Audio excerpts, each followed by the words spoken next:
улсын за мөн улсын чанартай энэ наадмуудын морьд уралдаж ирсэн одоо морьд бид нэр одоо гүйдлээд медалинаар урамшуулдаг. Миний бодлоор энэ одоо медалн дээр бас нэг стандартчил гэдэг юм нэг тогтоовол яасан юм бэ? Одоо хэдтэй медаль дээр нь гялгар заасаар канондод хийцэн морины зураг наадсан байх жишээтэй. Зарим нь болохоор зарим сумын уралдаанд болохоор бүр огт юм байхгүй.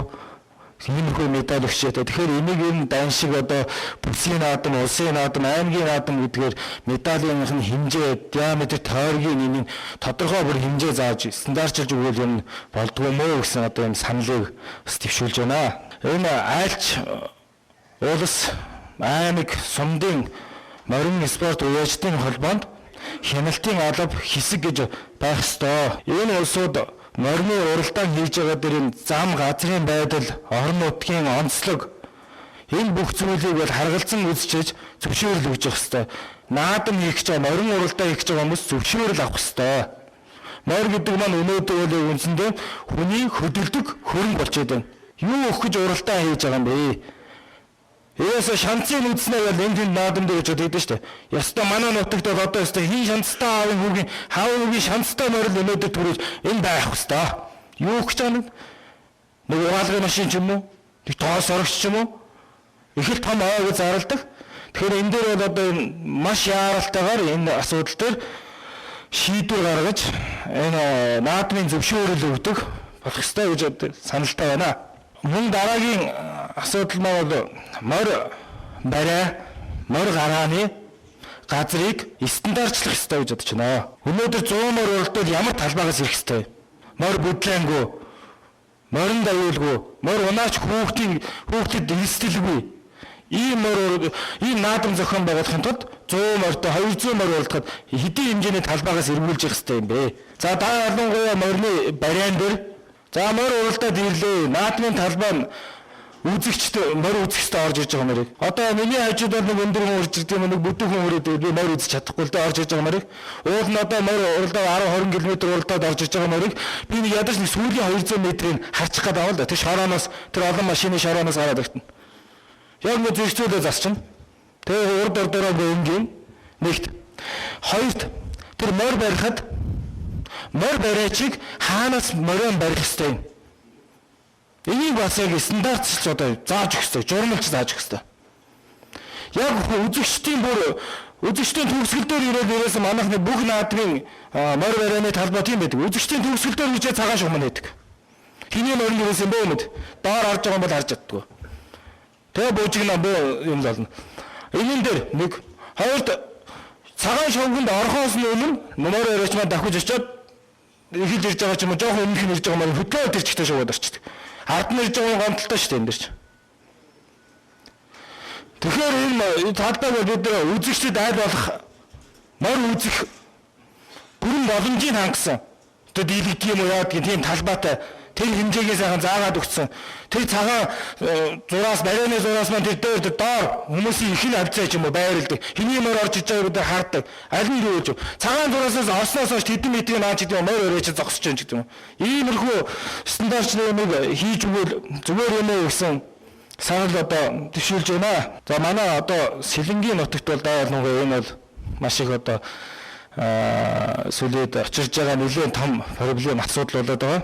Энэ үгээр одоо мэдээж морь уяаж бусад бүхэл мал хоноор бүгдэлтэнд л одоо бэлчээрийн асуудал. Морь одоо хурдан морь адууны хойноос бүхэл бүтэн амьдралаа одоо бүх юмаа зориулж байгаа улсуудад маш эрсдэлтэй нэг үрэхээр энэ газар орон нутгийнхаа одоо жишээлбэл манай Сэлэнгийн нутагт тариалангийн компаниудтай зөвшөлтсөж амьдрахад нэлээд хүндрэлтэй асуудал бий болж байгаа. Удааны талбайд орсон нэгэдлэр хүний морийг аваачаад хэдэн өдөр усгүй, тэжээлгүй, хордог, цагддаг. Тэрийг хинч хамгаалах, хинч өмөрөх хүн байхгүй. Зөвхөн тэр будаа тариа тарьж байгаа компаниуд өөрөөр нөхөс тэр хүнийг ерөөсөө өмөрөх. Тэр уяачиг малчныг өмөрөх тийм ямар ч механизм алгаа. Өнөөдөр бидний унаж байгаа машиныг зогсож болохгүй газар тавьсан хол ачаад аваа явлаа. Сэвтэгдгүүл өстэй байлгаж байгаа торгуулаа төлөөл авдаг. Адуу болохоор аваачаад уусчгүй юучгүй миний будаараа орсон юм нэг тэр чигт нь бүр тэр утга духанд нь буу тулгаа зогсож яддаг ч асуудал шүү дээ. Энийг ер нь цаашид яах юм? Тэгээ хүчгүйтэй гэдэг юм одоо тиймэрхүү механизмаар ингээд яваад ах юм уу? Дээр нь бичээрээр бүр хэдэн метр ухаан хийсэн. Өнөөдөр Сэлэнгийн нутагт тийм газар зөндөө 2 метрээс дээш өргөнтэй, доошоо 3 метрээс гүнзгий мөхөр ингээд бүтэн ингээд хойлоодоо тойруулаад ухаан хийдэг. Гэхдээ ч одоо газрын дээр ус судас одоо тэжээлийнх нь бүгдийг дасалчгаа бид одоо яах вэ? 5 км яваад очих газар 40 км тойрно. Улаанбаатар дүүрэн хаашаа хөдөө нутагтар дүүрэн судаг шууд. Иймэрхүү бид нар тусал уяач малчид энэ улсуудад сүндрэлтэй тусаж байгаамаа. За ингээд анхаарал тавьсан авах нь баярлалаа. Ер нь энэ тод манлаа болж байгаа уяачтайгаа бас нэг дагалдуулж бас төрийн бас нэг гавьяат малчин гэдэг цол дагалдуулж явуул яасан гэж нэг санал байна. Тэр уяач чинь бас хамаг хөдөлмөр хийж байна. Хамаг зовлогоо зовоож бас ингэж явж байгаад нь бас нэг ганцхан тод гэдэг нэрээр биш бас гавьяат гэдгээр нь бас дагалдуулаад ингэ зовлж их хаштай юм уу гэж байна. Хоёртны үгээр унж байгаа хүүхдүүд байна. Эндээ болохоор бол бас спортын мастер гэдэг цолыг энэ хүүхдүүд ч өөрсдөө тэртээ тэрнгүүл одоо түрүү ярьжлээсэн бас багахан хугацаатай мөр унж байгаа. Тэгэл хамаг бас л зовлогыг зоож ачаа үүрж явж байгаа хүүхдүүд бас спортын мастер гэдэг цолыг бас оруулж батлуулж байвал яасан. Гуравт нь юу гэхээр одоо энэ төмний их гэл мордод байж энэ одоо ононгийн хэрэг чинь л одоо энэ төмийн хчлөө шар газаргч чинь л бас нэг бас нэлээд цолтой шүү дээ. Тэрийгээ бас нэг албан ёсоор бас ямар болох уу гэдгийг бас нэг дайн төмөн их одоо дархан авраг, дайн авраг, даяар цус дархан авраг гэдэгтэй адилхан л мордыг бас тэгж цоллоод тийм мордоо бас нэг чимхтэй байлгал бүр яасан гэж бодож байна. Ийм нэг гурван санал байна. А дөрөв дэх санал нь юу гэхээр энэ төрийн наадам чинь одоо 10-наас эхэлж байгаа. 10-нд эхлэхдээ бол 3 өдөр үргэлжилж байгаа. 10, 11, 12-нд. Энэ наадамдаа ерөөсөө энэ 6 морио 3-3-аар яг тэнцүүхэн азраг нэг бага настайгаа 10-ныхаа өдөр их морь 11-ндээ их морь нэг бага настайгаа 3-т 12-нд соёол нь нэг өшөө үлдсэн бага настайгаа ингэж уралдуулбал яасан. Энийг ингээд тогтсон журманд оруулаад батлуулж яасан гэж бодож байгаа. Энэ юу гэхээр нэгд бас энэ их морьныхаа бас азар хоёр чинь их өглөө өдөр ингээд нарны халуунд уралдаад байгаа шүү дээ их морь чинь. Тэрийг бас өглөөнийх нь хоолн дээр мордуулж ивэл бас мориндоо бас нэг ариг гантай юм уу гэж бас санаа байна л да. Тэр уралдаа нь.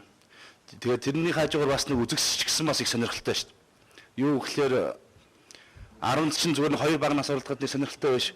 Бас эхнийх нь өдөр нь бас нэг азар уралдах юм бол бас үзэгсчийн хүртэл бас илүү үзэх нь бас илүү сонирхолтой юм болоо гэж бас бодоод байгаа юм. Тэгээд улсын наадам нь бол 3 өдрөөр явждаг. Бүсийн наадмууд нь бол яг унжираад хэрэггүй 2 өдөртөө л багтаачдаг байж болно шүү дээ бас тийм ээ.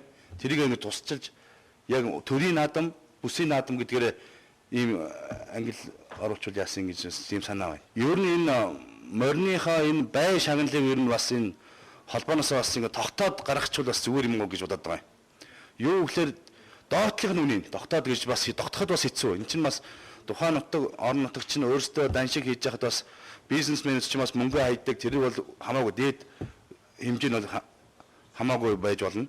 Доод хэмжээ гэж баймаар юм шиг санагдаад байгаа юм.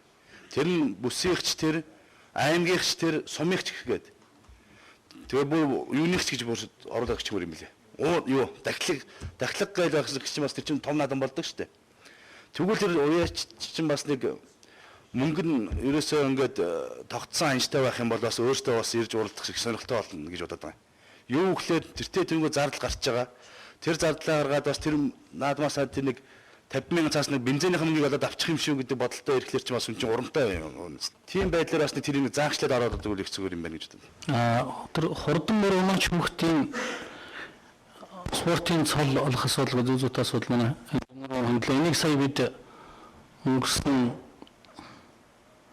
төрөлхтөөр урлаар баталсан. Монгол улсын бинтэн спортын улсын хорооны цол зэрэг нэгдсэн зөвлөл гэж байдаг. Тэрний нормативоор батлуулаад манай уяачтын холбооны оны шилдэг унаач хүүхдээр 2 удаа шалгаруул спортын нийт мастер 3 удаа шалгаруул спортын мастер цол олгохоор баталгаажуулсан байна. Монголын морь спорт уяачтын холбооны оны шилдэг хүүхд шинийг хэлэх вэ гэвэл тухайн жилдээ зохиогдсон улс бүсийн болон шигшмэл хурдан мөрдийн уралдаанд хамгийн өндөр амжилт үзүүлсэн 9 хүүхдийг илнэ гэж заасан байна. Тэр энэ оноос мөрдөн. Энэ онд сая журам батлагдсан. Тэгэхээр энэ оноос мөрдөл явна. Тэгэхээр энэ саяны энэ жилийн оны шилдэг хүүхдүүд бол ороо явж шít. Энэ жилийн оны шилдэг болсон хүүхдүүд өнгөрсөн жилийн эх жил оны шилдэг хүүхдүүд бол бүгд спортын дэд масруулах нь шít. Арцах хараацаа салын хувьд бол энэ нөгөө төрийн наадмын зохион байгуулж байгаа төрийн байр наадмын комисс улсын байр наадмын тухай хуулиар явах юм. Тэгэхээр улсын байр наадманд амжилттай оролцсон хүүхдүүд харцаг хараацаа залууд аваад яв. Энэ аймгийн юу бас бид нэмж оруулж бас болох байх. Гэхдээ энэ бол үндэсний спорт тийм. Спорт гэдэг утгаараа за би бас таньч юм тийм. Уртын харилцаанд 5 м уйлал та спортын мастерлах хэрэгтэй. Та 10 жил 20 жил 99 сарыгаж мастерлах. Тэгэхээр норматив гэдэг юм байна. А спортын мастер гэдэг цолыг ямар байгууллага хуулиар олгодог вэ гэхээр би спортын улсын ороо олгоно. Би спортын улсын ороо юу үнэлж болох вэ гэхээр норматив үнэлж болох гэж. Тэгэхээр бид тэр амжилтын үед бол бас хэцүү зүгээр. Гэхдээ үндэсний спортын гэдэг талаасаа бодож үзвэл бас яадаг бол түн их удаа цол бий болох тухай асуудлууд гээд яригдж байгаа. Энэ жилийн үед бид Эрдэнэчлийн Монголын шар газранд цол олгоё гээд Монгол Улсын ерөнхийлөгч өөрөөс санаачилсан. Тэгээ өөштэй холбооноос яг тэр бүх хүчиг баримт бүгдийг бүрдүүлж өгсөн байгаа. Тэгээд лавга зөвлөгтөө уулзсан хууль эрхийн талаасаа болж өгөхгүй нэг асуудал ирчихлээ. Тэгэхээр энийг бол бид нар өөрсдөө яриа тэгээ яг хууль эрх зүйн талаасаа болж өгөхгүй байгаа бол уяачтын холбоо өөрөө тэр цолыг олгож болно. Тэр дөрөв Монголын морины бодлогыг барьж байгаа учраас уяачтын холбоо өөрсдөө зохион байгуулсан энэ том наадмуудын амжилтыг үндэслээд мордтой цол олох боломж бол нээлттэй байгаа гэж ойлгож байна. Тэр телевизийн тайлбарлагч нар тэр үзэж байгаа хүмүүс тэр номерыг хараад энэ тэдний номер байна, энэ тэдний мөр байна гэдэг. Зайдан унж байгаа хүүхдүүд бол тогштой хийгээд өгчмөр байгаа юм. Зайдан байх тогш байх хоёроос ялгаа байхгүй. Эмээлтэй унж байгаа хүүхдүүд нь нингэн тогштой хийж өгөөд ийм хоёр хөлбөртэй. Тэгээд яг тэр олон улсын жишгээр номер хоёр талдаа биш эмээл дээр байх хоёр талдаа байх. Морныхоо бөөрөн дээр одоо энэ морин төрүүлгэн. Тэг яг л одоо гадаадынхан шиг энийг хийх юм бол морины хүмүүст нэг ажил нэмэгдэнэ. Энийг ажил болгооч. Энэ үдээс номер хийдэг, морины эдэл хэрэгэл хийдэг олон улсууд юм. Манай талигаа Самбалдын дүүнэр авгаанаар хийж байгаа, өөр хүмүүс хийж байгаа тийм ээ. Эднийсийн хооронд дунд харин тендер юм зарлаад сайдуунууд жижигхэн багшигээд өгч гэж байна. Оломтой. Юу гэж байгаа юм чинь заавал зайдуун гэд бүхэн тэр хүүхдийн ирэхээр байж болохгүй шин чинь. Тэр гоо жижигхэн тогштой оломтой хийгээд өгчихгүй тэр номер. Номертэй байх хэвээр. Тэрийг бариандаар сууж байгаа үзэгч тэр дэлгэсэн дээрээс хараад харин морины комисс тэр юуг маш тэргүй хугацаанд үзэгчид бүс хотолт тэр морины мэдээллийг хотолт зардлаа нөх тийм ээ. Тэгээд хараачих юм бол үзэгч чинь тэр дэлгэцийг хараад энэ 43 номертай тэр явж байна, энэ явж байна. Үзэгч ямар нэгэн тайлбар өгөө.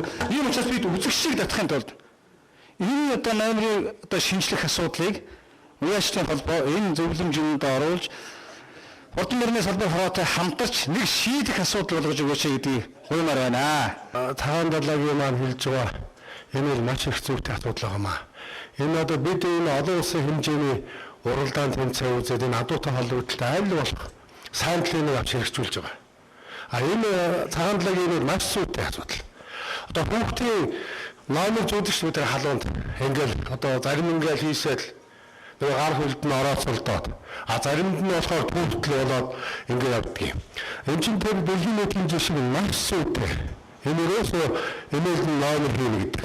Тэгээ энэ дээр бид 95 оноос 2004 оноос бид засгийн газрын доктор гаргасан шүү дээ. Бас хүүхдийн их ашиг хөндөж энэ олон жил морьсон, морины хөрсөнд явсан хүүхдүүд одоо энэ бөөр өсгөө болсон.